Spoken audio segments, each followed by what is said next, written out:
I'm Hannah Hill, and this is Questions on the Red Couch. What are three essentials you need during a recording session? Three essentials I need. Well, I need to be fed. So I definitely need to have eaten beforehand. Cause I usually like to get a bagel. I usually like to run to Tompkins Square Bagels, grab a bagel, eat it on the subway on the way to a session. Um, and yeah, my bagel order lately has been very different. I've been getting an everything bagel with tofu, cream cheese, and avocado and a hash brown on it, which is random. And yeah. So okay, what are my two other essentials? I need to be in a comfy outfit. Some people pull up to the session in like really cute clothes, and it could never be me. Like I need to be so comfortable, so I just wear like sweatpants and a sweatshirt, um, and like a beanie hat, and I just need to I need to feel really comfortable, and then um, what else do I need? I like to have my notebook. I need to have like multiple like mode places where I can write. So I bring my computer and I can like type lyric ideas on there. And then sometimes it'll feel better to like write physically in a notebook. Neither of them I would say work better than the other. Some days I'm like the notebook feels better. Some days the computer feels better. So I have it all. What's my morning routine? Man, this is tough because I used to be quite a night owl and then I would sleep in really late. But as of late, I've been trying to change that. So I would say like my ideal morning would be like I'd wake up at like 9 or 9:30. First thing I do is look at my phone, which I know is terrible, but that's what I'm gonna do.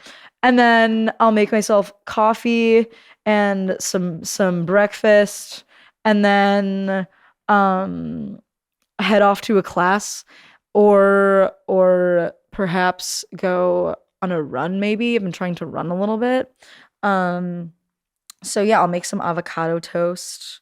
Maybe say hello to the roommates. Although maybe sometimes I'm a little nonverbal in the morning. I need like a good 20 minutes of no speaking before I can be social. So maybe just wave to the roommates. But okay, how has living abroad affected your artistry? Living abroad, it's a great question. I was actually writing more than I feel like I was writing rapidly. I wrote so many songs abroad, just like on my guitar in my room, which was awesome. But it was also not awesome because it was born out of like kind of being kind of like just missing home and like missing my girlfriend and feeling nostalgic for a lot of things I couldn't have. So there was I mean, it was an emotional time, but I got a lot of good art out of it. I didn't really perform much or record anything really. I just kind of wrote a lot, which was awesome and very productive. So I would say, but I don't know that like London itself had like a direct impact on like the types of things that I am writing about. But I think having distance from some of the things that I write about was cool to kind of change my perspective. I also like was able to kind of start writing long distance songs, which is something that was new to me. Um, yeah, so I'm sitting on a lot of demos, so get excited about that. Name an artist you'd like to work with. OMG. There are so many artists I would like to work with. Um, I would love, love, love to work with um, Phoebe Bridgers and Lucy Dacus and Julian Baker, just boy genius. Um, I have seen probably all the Boy Genius interviews. I love them so much. Who else do I like? I think Chappell Roan is awesome. If you haven't listened to Chappell Roan's music, do that right now. She's so cool. Would love to collaborate with her. I'm also really into C Rose is my favorite artist right now. He is so cool. I was just at a show a couple nights ago here in New York, and it was beautiful. Many tears were shed. So yeah, would love to write with C Rose.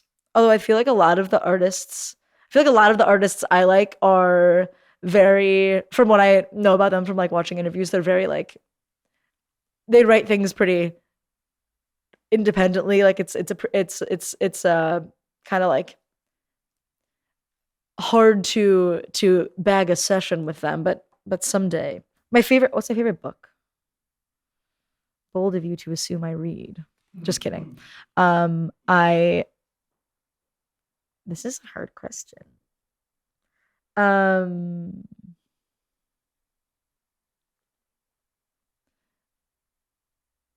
I feel like I Oh, I'm okay. I would say there's this book called Tipping the Velvet, which is about um it's about this it's a very gay book. It's about a performer um in a woman who she's a performer in London um in the like 200 years ago, I think it takes place. And just about her like assistant and how they kind of like fall in love and like start performing together. It's very cute and gay and awesome. So that's I recommend that book. What movie character am I most similar to? Mm, I'm like I'm trying to give you a good answer, but the only TV character that's coming to my head right now is Rango for some reason. So maybe I don't know. I love him. I feel like I resonate with him in some ways.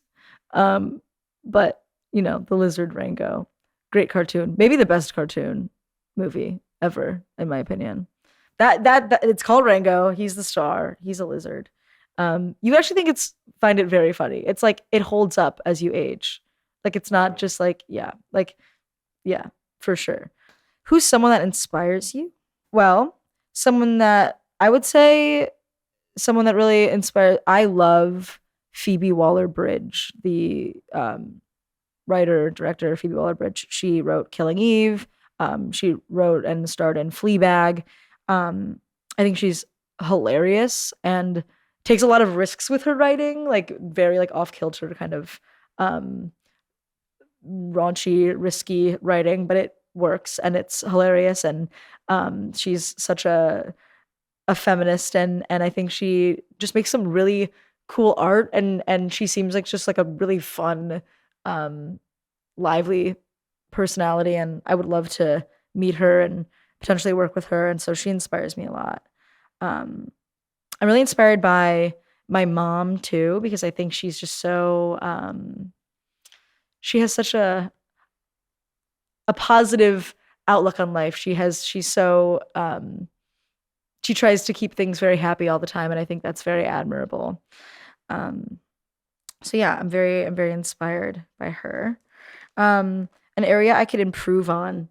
That this is becoming therapy. One area I can improve on. I have a few areas I definitely have a few areas I could improve on. Um, I could improve on overthinking. I feel like I chronically overthink, which I guess everybody does. But for me, I definitely like get stuck on things and then I think a little too hard on them and it kind of is like a little debilitating even. So I would say that that's something that I'm working on. Kind of just like accepting things and moving forward.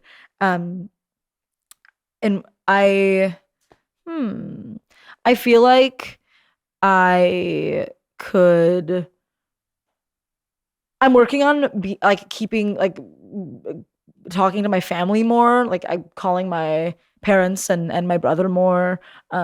I think that like when I moved to New York, everything was so new and exciting and cool. And then I was like, I don't know, I kind of didn't forget about them, but I maybe didn't check in as much as I should have. And I feel bad about that. So I'm definitely working on that.